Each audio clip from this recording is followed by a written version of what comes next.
Good evening. Hey, Mr. Waddy, what's happening, y'all? What's going on? Dr. Cleveland, hello. How? Oh, I'm Dr. Cleveland tonight. Listen, welcome to Love, Life, and Relationships Part 2. Low and Waddy, we just having good conversation, good dialogue, topics for everyday people. It's not just relationships. I know we do get deep into it. And I'm going to start some stuff tonight, y'all. But in the meantime, what's up? What you been How are up you? to? Another week. Another week. You And rocking the Cubs hat tonight. You a Cubs fan? I am a Cubs and a Southsider. I'm whoever winning at the time. Oh, well, at least you honest. But I like the Cubs field better than the Sox field. Well, now, touche. I do too. I Yeah, do too. yeah, I do definitely, too. The definitely. the Cubs is all right. The Yeah, Cubs is all yeah. right. Yeah, yeah. We gonna I think see. that's a song. Yeah, we gonna see what they up to. We gonna see what they up to. That's what we gonna do. So look, Chicago has been showing out, right? What's up with that? The youngins have been showing out, and Go ahead. The youngins been showing out. with with that being said, what I can say is after having conversation with parents this week, what I've learned is a lot of parents are not up to breast with what's really going on. And That so part. That part. I did a morning live yesterday, just briefly speaking on it. But there's this thing called the trend, and a trend has been happening since the beginning of the pandemic. And so a trend is where a group of kids will send out a or pin a location, and then it spreads like wildfire, and then all the kids come to that particular location. So the first trend happened again at the beginning of the pandemic, and the very initial trend was the beam, where the young man got killed this past weekend. So yeah, and so the trends happen in multiple places downtown now. So it's just not one place. That's why you can drive down there and see kids on 12th and Michigan, and then go up to Grand in Illinois and see a whole group of kids. So Multiple. multiple places, yeah. So I just think parents need to be abreast, aware of, these new things that are happening with technology. And You know, that technology is something else. Not only do they need to be aware of technology, but they really need to become in partnership with some schools and some other local things going on in the community so that they're aware of things that their kids are not telling them. I agree. Right? So the kids are only going to tell mom and dad what they really want, but mom and dad have to understand what's going on. There's cyberbullying. A lot of parents are not aware that their kids are particularly being bullied. There Hmm. is gang recruitment. Mom is from year no telling. The gangs that was out when you were younger are not the same gangs now. Yeah, the Fact. recruiting techniques, I'm not blaming any parent, and definitely my condolences to the family in their loss, because a loss is a loss. That's still a mother's child. Hmm. But it definitely makes you raise awareness of what's going on in the community, and we cannot continue to just say that it is the police. The police do have a place. We cannot continue to say it's just the church. The church have a place, and the parents have a place, right? Well, putting the S on that, but go ahead. Well, as parents, grandmama, granddaddy, churches, police. Well, I said that to come in to slide in, like, somebody asked me, what do I think the problem is? And I think the problem is just something I've been stating for multiple years. It's a lack of male presence. Agreed. I just, that's just me how I feel about it. Agreed. The lack of a male presence. And when I look at when I look at the school system, or schools, and then I look at the home. I think the home and the schools are parallel. Most homes, I don't know the exact percentage, but most homes are ran by a single mother or by a woman. When you really look at most of the schools nowadays, most of the school principals are women. Most of the teachers, dominant percentage of the teachers are women. So the only time you really see a man in the school is the janitor, the security guard, or possibly the gym teacher. You may have a few math teachers and educators here and there, but the male presence isn't present in the community. It isn't present in the home, and we're not present in the schools. And I get it. Some people are gonna say, "Yeah, but we do this and I do this." Yeah, I'm speaking of the collective. The collective. The collective. Exactly. That's So true. when we talk about our collective, and a lot of us don't understand that piece collective, when we talk about the collective isn't at a high percentage for men participating in being active in community, in school, or per se in their own child's life. So when you do a call for community events, you mostly see women. That's true. That's Women, true. hey, women come out. So You true. it's a lack And of male presence. yeah, yeah, you're right. Because I think about now, I'm in the midst of putting together a male boy conference, right? This Saturday. Yes, this Saturday, right? We're targeting middle school boys. And 3 weeks ago, maybe 2 weeks ago, I did girls. And when I prepared to do the girls, every woman, everybody came to donate and to give to the girls and make sure they had a swag bag. When I went to talk about boys, it's a fight every year. To get It's men. it's a fight. I have limited men. The ones I do call, they're busy, busy, busy, busy, but yet they have a philosophy about what's going on with the boys. But in a nutshell, if I count how many guys, right now I only have 12 men that have stood up. You are one for 75 boys that should be in attendance. That's unacceptable. And it may be a few that may come last minute, right? I may get 15 strong. But that bothers me every year because I'm like, where are the men, right? You're not present. We're not. You all are not present. Not You all are present. not present. And when you are present, I believe that sometimes you're not allowed to be able to flow how you need to either. There's restraints. I'm li- I said it. I'm I listening. said it. I'm listening. Yeah, it is. He he's a bit too harsh. I don't think he really should be talking to them like that. That's the problem, right? You in the middle of this man talking to this young boy. Let me calm down, because that That gets me started. that is an entire different conversation. You right. It You right. goes back to being parallel. I feel like a lot of the times the homes, our women have taken care of men, whether it's been their man, their sons, their grandchildren, their nephews, have taken care of men for centuries, decades, right?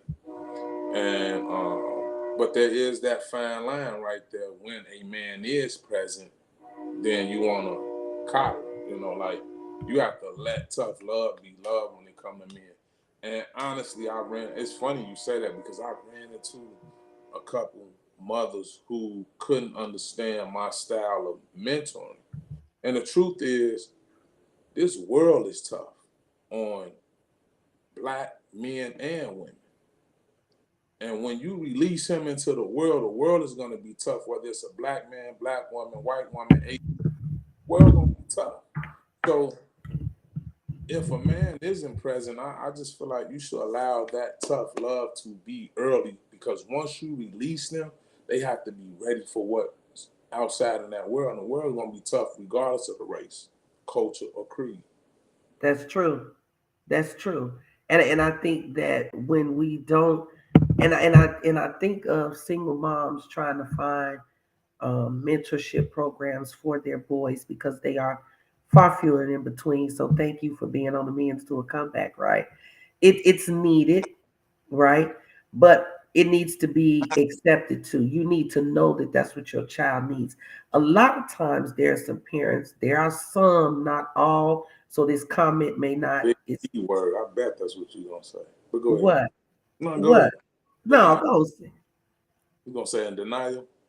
Very much so. You in denial. You knew he was fighting the kids when the school was calling you. You knew he was cutting up. I I really want to say something, but I don't want to get in trouble, right?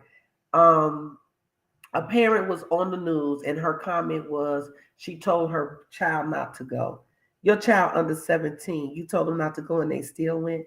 What, you didn't lay them out? Maybe I'm old school, right? Like my Well, parents would have laid me out, even though I'm the baby and they say I'm the little spoiled one. I'd have been knocked out a few times. Like, I think parenting is totally different across. somebody said, whoop them. Well, in some states you can't whoop them, You can't. and so parenting is That's a totally. problem too. I agree with that. Parenting is totally different across the board, whether it's just within a household or whether we're talking about your religious belief or political belief, because it's really political to tell a person that they can't whoop their own child. Um, but most of these parents are either friends with their children, scared of their children, and then the two right there, they're either trying to be too much of their friend or they're Yep. scared of their children. There's a fine line. I'm never my child's friend to the point where they think we're just cool. Yes, I want to have Yeah. a friendship where we can talk and be open, but that's also a part of that should be a part of your parenting style as well. Most parents are just too cool, too lenient, and they are allowing social media to raise their kids and let the kids dictate what they're gonna do versus you dictating laying down law in your own household. True. True. These babies, kids, grandkids though, and that plays a big part into how Not you baby look at. kids, grandkids. But think about it, that's the truth. It was funny when it was just Bebe's kids, right? It was the cartoon and it was funny. And we Hmm. found humor in it. But what we didn't think about was how that looks. What does that look like 20 years from now? And so the same way True. we're talking about what did that look like 20 years from now, then what does these children who will soon be parents, what does that look like in 5, 7, or for some, a year or two from now? That's true. That's true. That's true. And it's impacting the kids. And not only is male presence not there, we also have a big issue with social emotional learning, telling the boys that they shouldn't cry and all of these different things. And I'm telling you, we could go on and on because there's so many layers. I always say the new generation of kids, especially our boys, is like peeling back an onion. Well, you cannot continue to suppress anything, young man or woman. That's true. The strength of being a young man in this society, particularly a young black man in this society, is one that most really don't know unless you're a young man. You fall, don't cry. But then you never think about how I had to ask a young man yesterday, like he like, man, I explode all the time. And I say, well, when you were young, what did they tell you to do with your feelings? When you feel, they told you not to do what he said, not cry. Right there, we've taught to suppress, so we don't understand how to emotionally communicate, which trickles into our relationships with women, which trickles into our relationships with our parents as adults, possibly how we raise our children as adults. There's a lot of different things we're not looking at. I'm at a point where I feel like, a lot of our teachings are outdated and um, we're running on Did you tradition say the teachers are outdated? teachings. Oh, Teachings are outdated and we have to be able to move with the evolution of time. And that's true. we can't use all our old tradition in 1980, 1970s and think that that same tradition is going to work in 2022. I'm not saying remove the foundation of your morals and values, but Right. execute that tradition has to be able to evolve with the evolution of life, man, woman, and child as well. And we're not doing that. We're stuck as a collective on old traditions that just ain't working. And nobody in my mind wants to say that. That's true. And it's not working. It definitely has to be some dialogue, and you have to look at the day and the times and the age that you are. It's funny, my brother and I was having a conversation just not too long ago this evening, and he was talking about mothers being 13 and 23 years old. That shit's Uh, it is real. It is very real. real. And it's not a knock because someone may be offended, but ideal 35, 36, 37, and being a grandmother is not ideal. Right. It does not mean I'm saying that you're not capable of being a great grandparent. But the truth is, down in your heart, you probably wasn't ready to be a grandparent either. True. You know what I'm saying? And That's so true. some of us still fixing and working on ourselves in certain areas. That's that part. You know, That part. We gaining a little bit more wisdom and development. Somebody say we need to have an open dialogue with our children, starting at 4 and 5 years, to get them to understand no is going to happen. The word no is going to happen. and a lot of kids don't understand though. Yeah. Honestly, and I experience it just within my own family and friends and amongst others that like, man, the way these kids respond to no is crazy, young and teens. It's just like, whoa. Like, but you have to understand that no is gonna happen in the real world. Right. Yes, and you need to be ready for that instead of having a tantrum about it. Somebody says that men and fathers are disciplinarians. So likely that child has a fear of the sternness in a man's voice. Women are the nurturers. We are there to instill that love, gentleness, and compassion. I think I'm not, I mean, that's their opinion. I have a different belief. I mean, I think a man can be all that. I think a man should be stern, firm, nurturing, nurturer. I think we should be all of that, because when I tear my child down, physically or mentally, I also have to You be in turn a around and position build to them up. build my child back up, and That's that's it. the nurturing part. So I mean, wow, and I used to believe that statement, but through time, I remember Malik mother would call me just to whoop his ass. And then I had to finally check myself because I seen the strain that it was causing between me and him. Mm-hmm. Because now I'm only getting her call when you want me to discipline him. Right. No, he shouldn't have to look at me like, damn, this the only, like, no, Right. no, this Right. is the only time you're not gonna use that as a tool for you to weaponize, and not saying that you're doing it intentionally, but Right. pretty much Right. weaponizing me against my own child, not really knowing that that's what you're doing. No, no. So I understand that anytime you tear anything, any human, man, woman, or child down, if you love them, then it's You have still to your build them up. responsibility to go back and build them up. And a lot of us don't want to do the work. It's easier to tear anything down than it is to build it up or rebuild it. A lot of us don't want to go back and do the rebuild part. I whooped them and that's it. No, I whooped them. I had a conversation, I whooped them, and then we had another conversation to understand that there's love out of this. Exactly. And You this know, is why you received what you received. Somebody said that they think whipping is something that's a slave mentality. You do what I say. If not, you're gonna get whooped. When so if instill respect and honor in them, a whipping is not needed.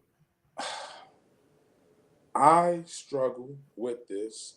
I do believe that a whooping is a slave master's way to get things done, right? I do believe that. I do believe that. But you believe in sparing the rod, like the But Bible says. but cause see, see, and this is why I'm back and forth with it, right? Man, whoopings didn't always work for me. Because you was bad. Whoopings, only made me want to be like, all right, I gotta be slicker, just so I Oh don't Lord. whoop. I gotta out slick so I don't get whooped again. And Now, that goes to a parent too, right? Because parents know what they should with their kids on and and what what they shouldn't. and so now that right there is where I'm in, right? Because there's a distinct difference between abuse, right? And abuse does not have to be in the frame of an extreme strength and pressure, right? Abuse can be whooping a child for something that's so minor and minute that does not warrant the whooping. That can be abusive. Right. So this is why, like, I'm a seesaw with this subject. I do agree that it is a slave master's technique, but I also agree that, hey, you see a difference in behavior when you apply the whooping. Right. For some, or maybe most, and for those that don't, it's just like, hey, nothing happened. There's no consequence. So And and you know, and it goes with I say this to it all. Discipline is necessary for a good upbringing. discipline is necessary, yes, Discipline for is a good upbringing. necessary, Yes, and you may have to jack a kid up. It's I like agree. you say, it's a difference between abuse. This is not corporal punishment. That whipping is not throwing no kid over no banister, beating them down with an extension cord. Grandmama and there was pulling out brooms. Lord have mercy, but we're hoping that A whooping they're not doing that, right? will get your attention. Yeah, and I'm not gonna get deep in it, but even the Bible talks about spare the rod, spoil the child, right? That's Oh, Proverbs 13-24 for the Bible readers, right? man, amen, amen. Chucks. Right. So, one who loves their child or children is careful to discipline them. When you don't whoop, they claim that you might not even really be loving your kids. The problem with Mhm. discipline is there's a lack in consistency in it. That part. We have to be consistent on all things in Right. order to truly change the behavior in which we're looking from our child. That's it. It can't be this one day and then this another day, right? I'm gonna whoop you for something that has no measure of a whooping. I mean, I'm gonna let you slide for something that has a measure of a whooping, right? And then for the thing that really doesn't warrant a whooping, I'm giving you a whooping for. And it's just like, we have to find that consistency and discipline, and then that measure and that line, and like, yo, this warrants this and this doesn't. A lot of times parents are inconsistent for a lot of different reasons. I get it. That's true. And consistency is good in anything in life, right? So, consistency is key. Consistency and discipline. We need consistency as adults. We need consistency as adults. Facts. We need discipline as adults We as need well. discipline as adults also. And it's I'm not gonna get there. I'm not gonna Well, go there. But discipline. we definitely need discipline. And sometimes lack of discipline leads to a ripple effect, right? And not just parents, but educators. Sometimes we see things when we're not being consistent, right? We could be consistent. You steady see this kid have an issue, but you won't use the resources to get the kid what they actually need to get them some help. Because If the I'm convinced that that boy is shooting up folks in New York is needs some help. um definitely needs some help, and definitely knew what he was doing. Definitely isn't in, in my mind. I'm gonna say he isn't mentally sick because they use that mental piece with Caucasians when they do what they do, but Mm-hmm. we never get the mental Mental. piece on our situations when we do. Mm-hmm. You know, Mm-hmm. a mother, a white mother, gets to say, "Oh, he's mentally ill," and He a had black issues. he has issues, and the black mother gets the bad stigma with their child. Big difference in this country we call America, and really that has nothing to do with race, but that's a whole nother story as well. It's true. It's true. And let me say, and I'll speak for you for this. We definitely send condolences to those families because that is definitely devastating. It's devastating to those families. It's devastating to that community. Even devastating to his mother, whether they're racial or non-racial. That's somebody's baby that's now locked up, white or black. It is what it is. And I do agree race is always important, but we're not talking race tonight because we'll get deep into that and we'll be Race going is all night. race is important, and Of course it is. it's Not important. for not for our show tonight. Yeah, but I just want to say how they're trying to remove it, but use it as reverse At this, racism in these ways, in these certain instances, and we're not paying attention to it. Like race is very much so important. well, here's the thing: race is important in anything.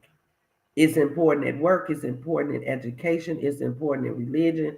Right now, people are mistreated, especially black and brown little children. Even in the communities in which we serve, I know where I serve, they're definitely treated definitely different. Yeah, Okay, the schools look different, the resources look different. different. Yeah, I agree. 100%. They're not, you know, yeah, that'll get me fired up about my babies. That'll piss me off on the show. We'll be stirred up and I'll be all mad and frustrated about how our babies are not getting the things they do. But the good thing is they do have good people like you, I, and some other people that genuinely care, and however we get the resources to help, we put in our part and do it. So that's a good thing. Facts. We're gonna make it happen. We might get a little fired up along the way, but we try to make it happen. Somebody says consistency, that part, it's really important. Consistency. Somebody say accountability. So I was going to use that when you spoke about the discipline amongst us as adults, and discipline amongst us as adults looks like accountability.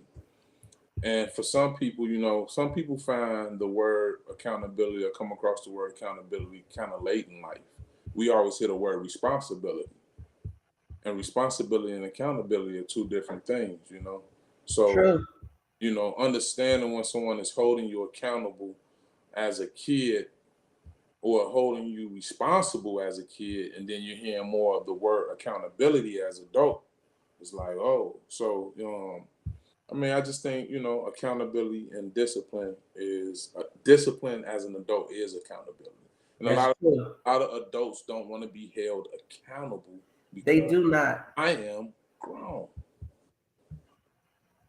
And you know that not only are they grown, sometimes we need to be accountable because we don't want to hold our part to what it is that we're supposed to do. Well, accountability goes back to what we talked about last week. Accountability also isn't just someone else telling me my right and wrong within myself or what they see within me. Accountability is me being able to look myself in the mirror and be honest with myself. True, true. And and a lot of times we don't know how to be honest with ourselves. No, I mean, we try. It's a We forever. try. It's a daily process, right? It needs to be a daily process. Every day you gotta work to look at yourself. I tell people all the time, even at work, you should always examine yourself from the day.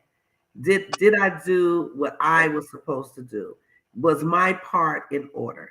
Was Did I finish what I need to finish? Right? What's my part? What's my part? I put a post on Facebook.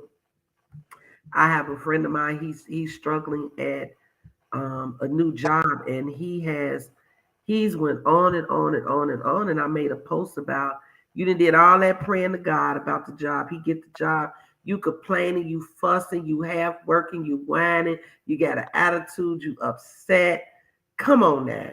Come on. You got to be working daily to try to not have that at some point. I don't think often we realize the work, the work it requires for us to really have self-development. Come on.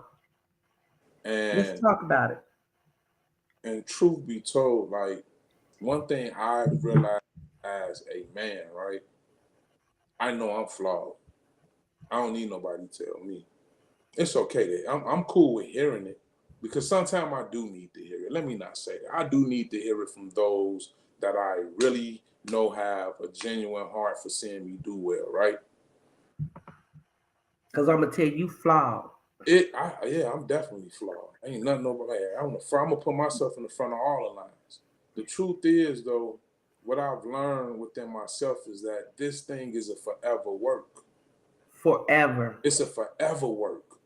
So the moment you think that you are there, you're not there. The moment I wanted to get my finances in order, it's still some other work that needs to be done within myself. It is a forever work. We're Yep. never not going to not have a piece or area of opportunity within our lives that we shouldn't be trying to develop. That's just how I see it. Because I'm not perfect. Right. And none of us are perfect. None of us was born perfect. I'm flawed also. I am big on self-development, right? It's needed. So my thing is when you don't do anything. So you know that you're lacking leadership skill, take some leadership classes. You know that you're lacking in some spiritual areas, get some spiritual mentor. You know you're trying to do entrepreneurship, get you a coach. I am big on that, right? But when you sit and fuss and complain and you're not taking any steps to do the things that you need to do, shut up talking to me. I said it, shut up talking to me. Because that negativity brings on an energy and it changes the atmosphere. It changes any people from wanting to deal with you. Like you not even likable because all you do is fuss. You don't never smile, you ain't never happy, you ain't pull yourself. Choices. Choices. Come on. So you choose to fuss. You choose to talk negative. You choose to always have something to say. You choose. Don't get me started. But Don't.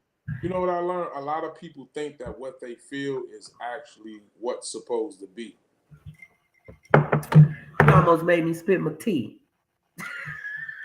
I'm a lot of people really believe that what they feel is what it's supposed to be. Yeah, That does not mean I'm dismissing what you feel. It does not mean that what you feel isn't right or correct. But there is a choice in how you respond to everything that you feel. It's a choice to wake up and be happy or listen, be mad. You can that choose that. response is powerful. You can choose that. You know, and once we learn to understand that all of our emotions or how we respond to all of our emotions is a choice. Nothing else. I can't determine when you say something how it's gonna make me feel. I have no control in that. But what I do have the choice and control and free will over is how I choose to respond to how and or what I feel. That's true. I have all grand free will over that. So a lot of people have to understand that the minute because we're so used to responding some a certain way to everything, we think that that is normal. That isn't normal. It is That a is not choice. normal. It is not. It is not normal, and it could put you in a in a situation you might not like. So you definitely want to be able to use wisdom. You Fact. need to use wisdom in your response. I always tell people before you respond, you probably need to close your mouth. You need to think about it. You need to assess. You need to observe before you respond. It is very powerful, even in relationships, not just work, but in relationships, even in with your parents. Like before you respond, you really need to think about It's it. okay. It is so okay for me to say, you know what? Let me get back with you. Yeah. I don't have to answer. Let me get back with you. But because we've been accustomed to responding to questions instantly, we don't understand that we have the power to say, hey, let me get back with you on that. Yeah. Let I me think. don't have an answer. Somebody said today in a meeting, a young lady said, I don't have an answer right now. Right now, I'm gonna have no answer. That's good. That means you thinking about it, or you gonna ponder it, or you gonna come back. And I love people like that, right? Like I love that. Let me get back with you. Yeah. That that- means you taking the time to think about what your response is going to be. Somebody said that everything don't deserve a response from your emotions. Sometimes the best response is no response. yeah, that's Yeah. true. And sometimes when you respond out of emotions, well, I always say sometimes emotions can be toxic. It depends upon where it comes from or the root of it. But that's Emotions the. are temporary. Huh? Emotions are what? Temporary. Yes. They're all temporary, and that's Yep. why even in relationships, you have to choose to love your mate every morning. That's true. It's Every a choice. the choice to wake up and love your mate. It's not an obligation to wake up and love somebody other than yourself. It's a choice to wake up and love your mate. So a lot of people have to understand that we're in these relationships as if they're obligations. Mm. We're in them because they're choices. They choice. You You chose to be in it, and you choose to stay here. and you choose to stay there. Yeah. And So that's in any situation, whether it's work, whether it's relationships, whatever it is, you choose. It's a choice. So who you really mad at? Yourself? that's again being able to look at the accountability. That's true. What I've learned with myself, and I'm gonna keep saying myself is, I used to be mad at others. I used to be mad at others, family, women I've dated, work related situations, but all of them are relationships. And what I've learned within myself is how I've treated myself is how I've allowed others to treat me. Mm. That part. Been able to identify that within myself, right? Mm. So if I'm dismissive to my own self when I know that I don't really want to be here, but I choose to stay here and tolerate whatever it is that we're not on the same page about, when I'm dismissive to myself, I can't be mad at nobody else being dismissive to me because I've allowed them to see how, in some degree, I'm already dismissive within myself. And even if they can't see it, I'm pretty much just accustomed to this, so I'm allowing you to do this. A lot of people do not understand. You, in my mind, and I always say this in my mind, you allow people to treat you the way you treat yourself. Mm-hmm. Mm-hmm. That's true. So you have to be you. If you treat yourself like a doormat, people gonna treat you like a doormat. Best believe it.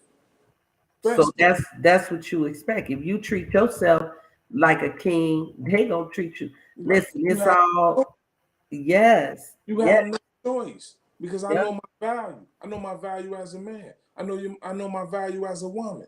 You have true. no choice but to treat me with the respect that I give myself. See, a lot of people say, man, I want respect, right? Respect really don't even come from what another person, it's not something another person can You really gotta give respect you. yourself. You gotta be able to respect yourself Yep, because regardless of what you say or think of me, it really doesn't matter if I respect myself. If I'm looking for you to validate what respect is for me, then I'm questionable. that's true. That's true. That's true. So And you, go ahead. huh? Oh, go ahead. Here's the thing about that too. We mentioned it last week. We've talked about this outside of us doing these conversations. Everything is self. And I always say, my mentor always says it best. When you look in the mirror, how honest are you with yourself? How honest with you are you with you? So and I think that sometimes we're not honest with ourselves. It's hard to really understand that concept though. Yeah. For me, it was, and this is why I say that. I wasn't told or taught to love myself first. Mm-hmm. Love my parents. Love and honor thy parents. Love and honor your grandparents. Love and honor your family, aunties, uncles, and cousins. Come You see on. how many people I put before me? Right.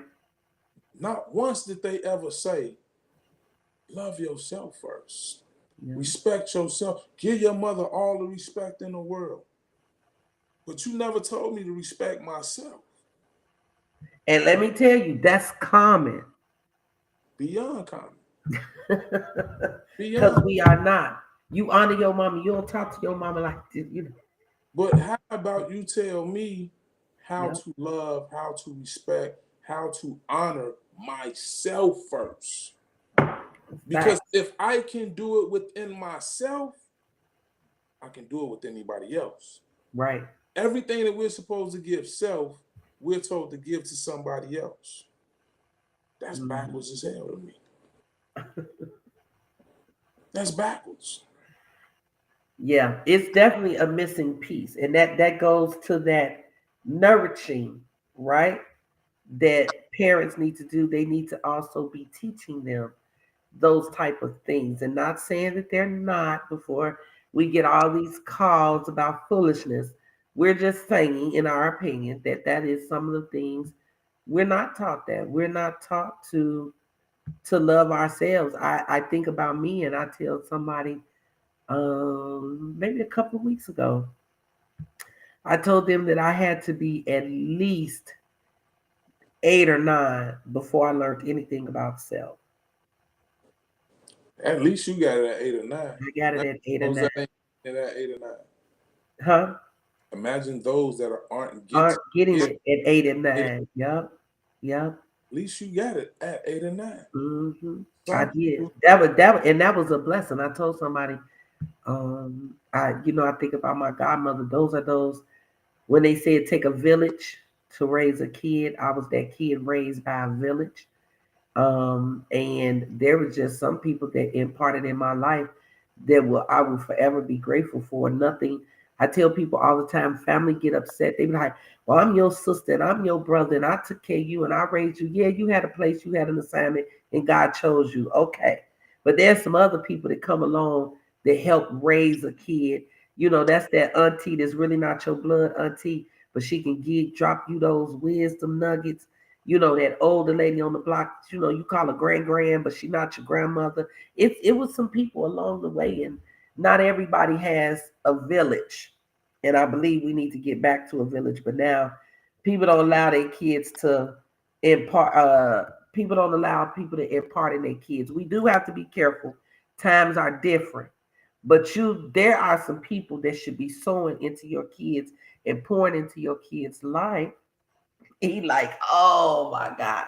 Come times, on, times come are on, different because of this. come on. Again, y'all, this is just my mind. Don't touch my kid. I fight other people's kids. Come on. And then come to the school and you fighting And parents in front of the kids, parents fighting. we do not have the pride of understanding what the collective is, but we're all inside of the collective. And somebody was like, man, well, how do we're not? I'm individualized. Well, technically, we're all individualized. But the truth is, we're all in the collective. And this is why I say we're in the collective.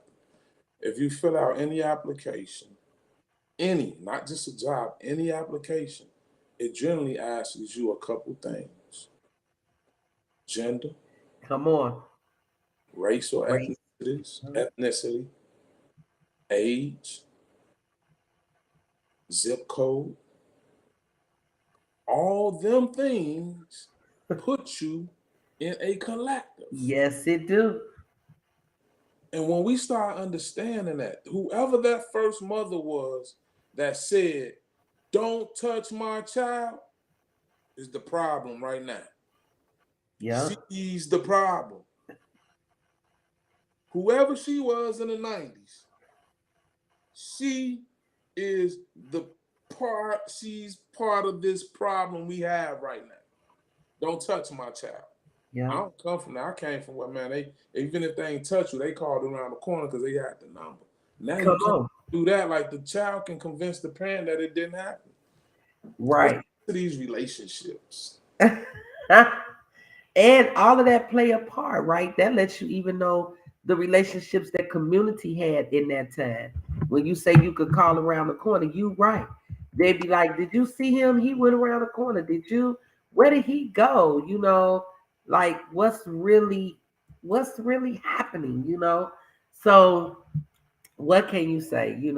It's sometimes I tell people that you can't win for losing, but you really can win. You don't ever want to say that, but um, I'm optimistic, but sometimes I'll be like, damn, we're doomed. what? They gonna be like, he both. No, I'm optimistic, but a lot of times I really be like, damn, we're doomed. Yeah, it's serious. I know we talk about it, but it's serious. It's a reality. I always tell people that I charge them to do your part, right? Do the part of the lane that you should be doing to impact those issues or concerns.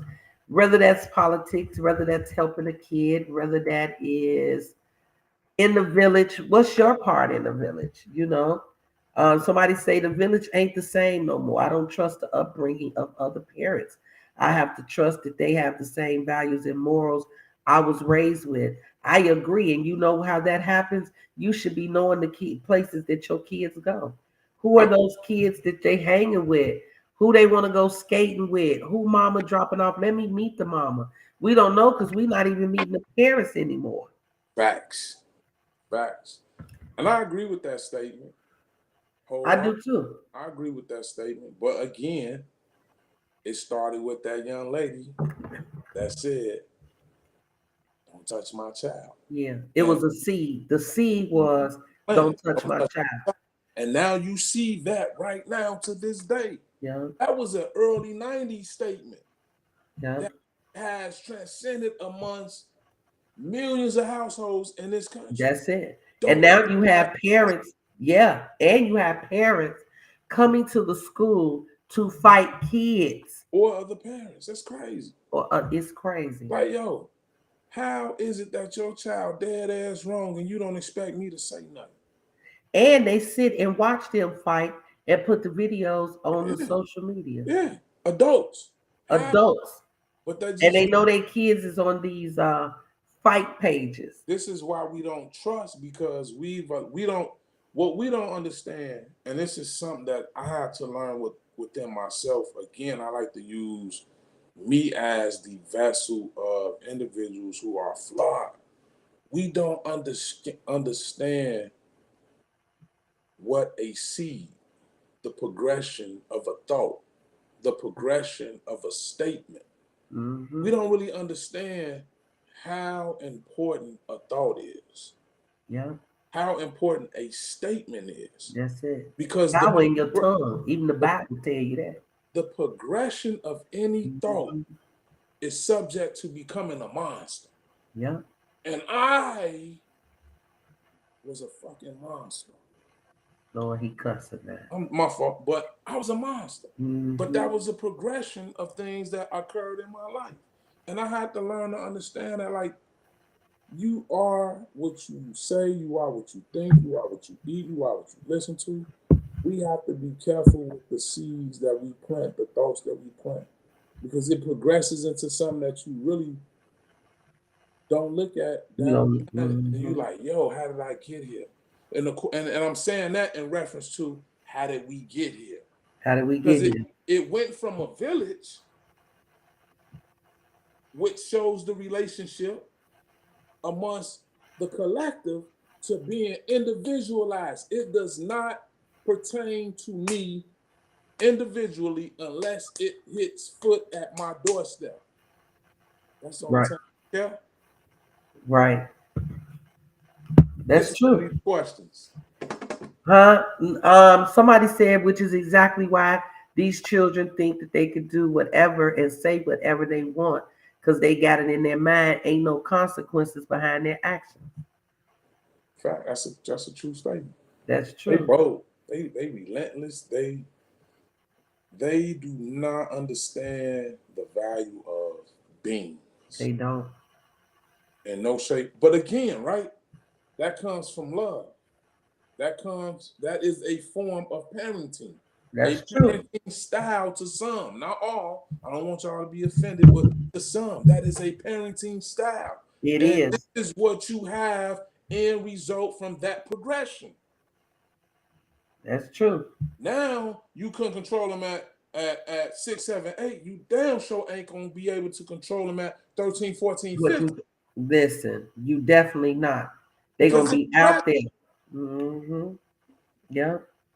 And they made to think that they're grown because you'll put them in adult situations when they was 4, 5, 6, and 7 years old. So now they think they grown at 14, 15, and 16, and then you want Damn to sure. know Once why you you turn haven't. 18, you get out, which is the worst theory or the worst practice, not theory, the worst practice that we have is telling them that they're grown at 18. That's That is a terrible practice. But again, that is a part of that old tradition that does not work now.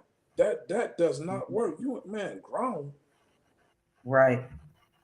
So at 15, 16, 16, 17, when they acting up, why you think they acting up? Because you already told them at 18 they grown. 18, they're gonna be grown. At 18 you can go. No, Yep. at 18 you can sit your ass. Right. True. And I think that we are putting kids out earlier than when they are prepared, because even as a parent, you know if your child is prepared to be on their own or not. I had somebody tell me their son, or was it the daughter? Somebody, they had to go. They were like 18 or 19. Really?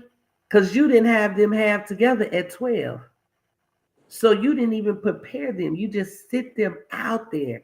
How can you do that? You then sit your baby out there and you know you haven't prepared your baby at all. But abandonment at an early age, and that was one of the things that I kind of touched on. Abandonment looks different.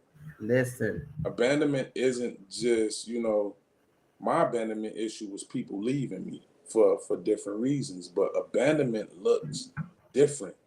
And that it to me, that right there, that statement you just made, that is a form of abandonment. yes, it is. See, It just because is. you think that you're there does not mean anything.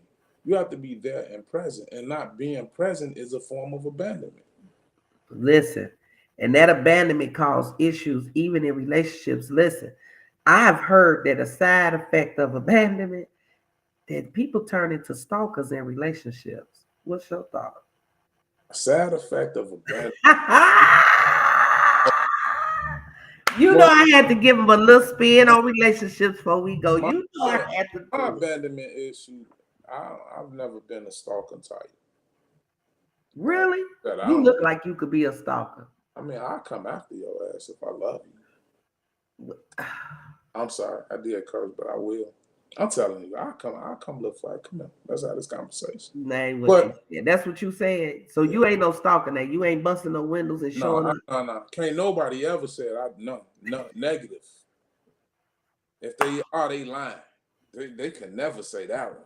You can say a lot, Um, you won't be able to say that one. No. but you coming. You coming to Oh, yeah, look for me. I will come. If it's here with me, yeah, I'll come. Most Okay. definitely would. I ain't afraid to say it. But Yeah. listen, they have said that some abandonment issues stem, you know, that turns into that stalker mindset. See, I don't know. What I will say about my abandonment issue would make me leave you first though. Oh, If I got a hint of anything in my relationship that made me feel like it wasn't working or uneasy to some degree, I bail on you. I will leave you before you left me. And that stems from my understanding of a couple things. the relationship I had with my old man, but I also thought about I had a couple close best friends early in life. And when I think about words, Mm. titles, right? I try to think about where I first experienced the definition of these words. That's And so good. with abandonment, I attached that word to my old man, and I attached it to a great. I had a buddy that was, man, that was just my dog, Larry Weddington. And then his mama up and moved him to Minnesota. Me and Larry was tight. And when she moved into Minnesota, I was hurt. And Yeah, so 'cause that was your buddy. that was my guy, right? And so when I finally understood abandonment from a relationship standpoint, I had to start trying to really attach where did I first feel or where do I associate these feelings associated to this word first in my life? My father. And I had two friends whose mothers moved them and it hurt me. And so that's how I view abandonment. And so it translates in a relationship with me as a man as, hey, if I get any sense, I will bounce. And that's just me being honest. But what I love about me being transparent and coming to my own understanding is I find my areas where I need to grow through these type of moments. That Like, part. yo, because I tell people I'm the worst at exit. My exit, we talked about that. My exit, that's like my exit strategy thing we talked about.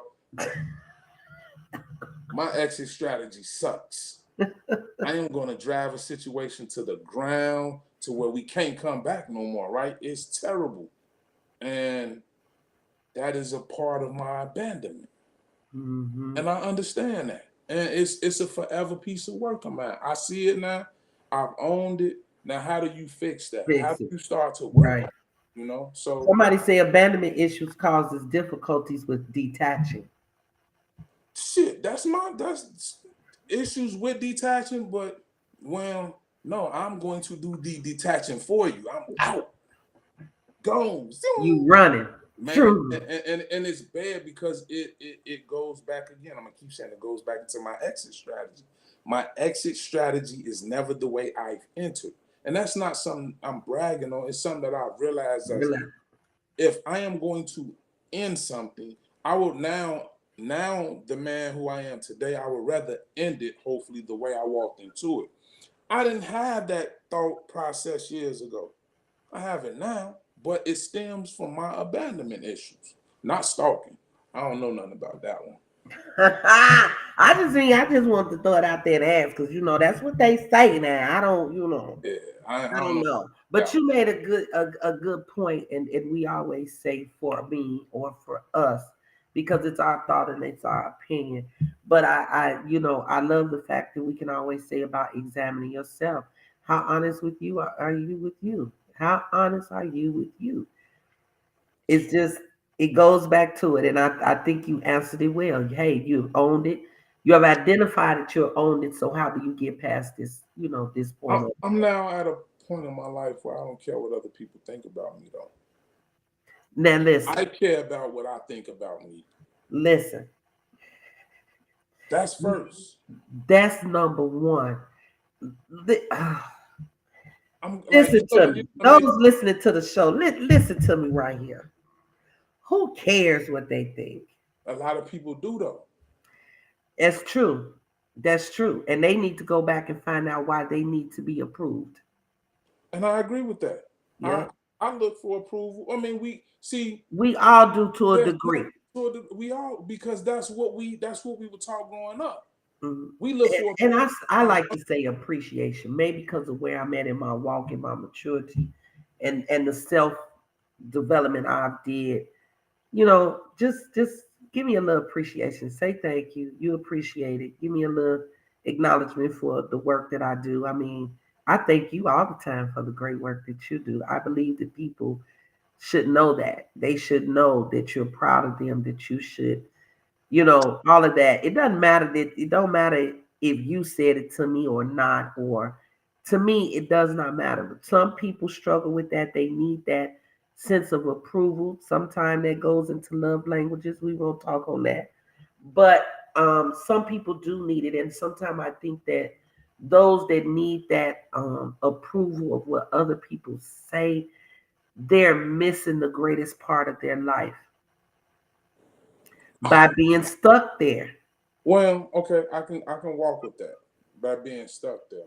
You'll be I, stuck there. You'll be stagnant there. Like, so what? You decided to be with the white man. If he make you happy, so what? I Marry the white man. I mean, like, ugh. I can agree with that. I think a lot of us get to a certain point in our lives where we've done work in certain areas, right? And we forget that we were once in that space. True. And so, I believe in judging.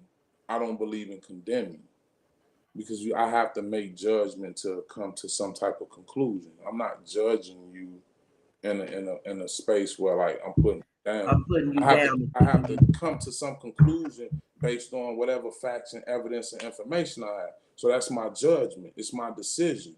There's a difference between condemning. A lot of people forget that we have just about all of us have been raised in a society where we look for validation. And this is why. Why would we take a test that requires a score? Why do we run home when that score is super high to bring it to our mother? Why do we have report cards? Why do we have benchmarks? Why do we have end of year um um they call Event. those things evaluations at work? Oh, right. So we have to be mindful how we say and use things like people look for validation. Hell, if you telling me that you don't look for validation and nothing, you're lying in my mind. You We lying. all validation. Because you can't tell me if you get an end of year review, you're not looking forward to that.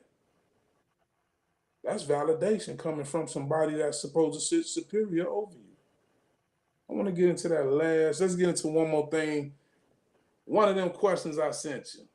Because I know a few people wanted to hear it. I put it out there. You send me questions. Let me find out. Let me pull up the questions. Now, I will say this. It's funny you mentioned your exit strategy because somebody had a question about I might have an answer. what is the exit strategy? Exit You avoiding the relationship or you not expressing yourself. can be both. If that's directed to me, it could be both, depending on how I feel and They who you just are. sent it to our email. I Oh, I'm don't think saying if it's directed to me, because I've seen a couple of people I knew. But for me, I'm going to speak for me. It depending on who you are, that can be both for me. I can just be avoiding the relationship or just breaking down and not expressing myself. Usually, those are my signs that I'm out. okay. Somebody say you avoiding hurt. It could, yeah, I can say that it could be that. It could be that. Most definitely, and I'm human. So who wants to be hurt? Who That's wants true. to face and deal with they hurt first and foremost? A lot of That's people true. can't deal with their pain until they're really like, oh, all right, this is enough. So Okay. Okay. That's true. Here's the question. Here's the last question of the night. let's Can get it. two people dating coexist in a relationship with different philosophy, ideology on life, religion, sexuality, politics, parenting styles? Can two people dating coexist in a relationship with different philosophy, ideology on life? So Examples, religion, sexuality, politics, parenting styles, etc. I've thought long on this, very long and very hard on this for this show. And my answer is yes, they can. It's going to But require a lot of work. okay, Yes, they can. I know a Muslim and a Christian that are married, and they do well, been married for many years, and they're both supportive of each other's different religious background. mm, The thing that I find most important about the differences is finding the commonalities inside of those differences. It's easy to take a difference and go the opposite way, but it brings strength and unity into when you can find commonality in your differences. Because I'm sure usually there's some commonalities inside of the difference, whether it's the theory, the ideology, whatever it may be, there's some commonalities. How do we work on what works inside of these ideas? Because that's what they are to a degree, faith and ideas. How do we work on these things to move us towards our greater good? So can we? Yes, I truly believe that we can. Does not mean I have to be or you have to be a yes man to each other in every instance. It does not mean I have to be disrespectful because I do not agree with you. Because we can find respect in differences. We can also find commonalities and differences that help us move forward. Initially, I wanted to say no, but I believe that that was just me and my own feelings. And thinking with logic, I would like to believe it's a yes. It's so beautiful to build with one that's like minded, but however, they can if both are open minded. You can't be narrow minded. You have to see what you share in common. That's just maybe having a, what is OM? I'm not sure what that is, but okay. Mm, okay. So, you know, yeah. Someone challenged me with the equally yoked piece, and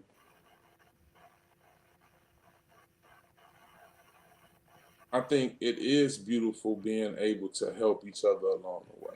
It goes back to when last week we the question was posed: would you date someone who doesn't make six figures, or would you date someone who makes a lot less than you?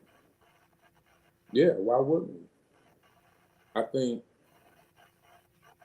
helping each other through the struggle presents more respect and more love because we climb through it together versus, man, you ain't there, I'm out. And the truth is, for a lot of us, at some point, we wasn't there.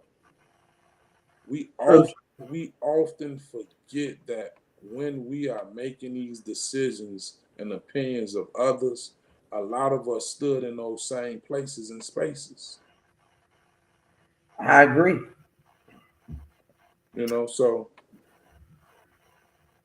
yes, two people who have different theories, ideologies, religion backgrounds can coexist. It's gonna take a lot of work. That's the answer. It's gonna take a lot of work. I don't know if I want to do a lot of work. I might have to get somebody that's thinking right along the lines with me, because I don't know if I got a whole lot of work in me. But even when someone who's thinking right along the lines with you That's true. requires some form of work. Oh yeah, everything's gonna require work. And here's the thing: it's a choice. Back, We back, just talked about that. It's a back. choice. It's all gonna be a choice on what you willing to do and What you're not coexist. willing to do. That's it. That's the key. Okay, yeah, all right. I see you. You got a little hot topic going on tonight. Listen, we at an end. Like, we've been getting real hot at about that 9:30 time, about that 9 o'clock. But listen, y'all, check us out. Our part three is next week. Send us your questions. You can inbox us on social media. You can email us at info@crumenterprises.com. Send us some information and let us know if we should be coming back. We did 3 sessions. We're about to build out what this could really, really look like. Oh, this is session number 2. Yes, next week is This number is three, third. Okay, part three. part 3. Part three. So we need y'all to let us know if we should be coming back. We are working to see what it's going to look like, who's some special little guests that could come. Somebody said, great show tonight. Thank you so much. We just having dialogue, grown folks conversations, having fun with it. We covered a lot on tonight. We done went from kids to mental health to abandonment issues to listen. I'm just saying here now. You was feeling it tonight, Waddy. What you was drinking? Woodford Reserve. It wasn't the Wilford. That was your thoughts.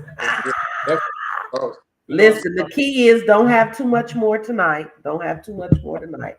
I'm good. Sometimes they say you get in a little trouble when you have too much. You said that last week.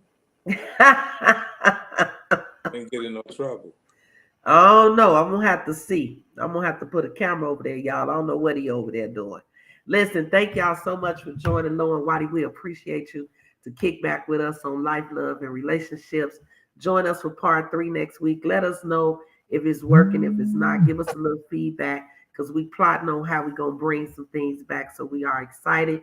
If you have a child that is a young boy, please, there's the mentorship kicking off, Mr. Whitey. June 11th, you can come and see what the new MOP is about. I'm excited. I'm excited. I'm excited.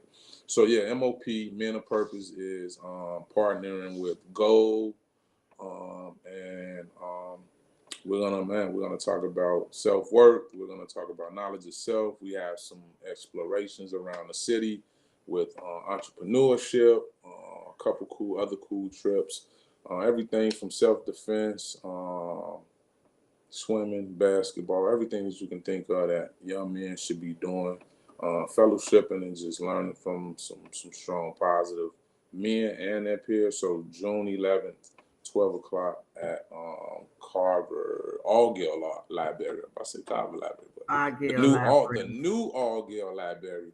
You can meet us at June 11th at 12. Yeah. Ages 7 to 18. We moved it up 9 to 16. So 9 to 16. 2 years down and 2 years up. So yeah, 9 years old to 16. Yeah, and so I probably shouldn't say it, but a few parents for some 7 and 8-year-olds have asked. So we will do those on interview basis only.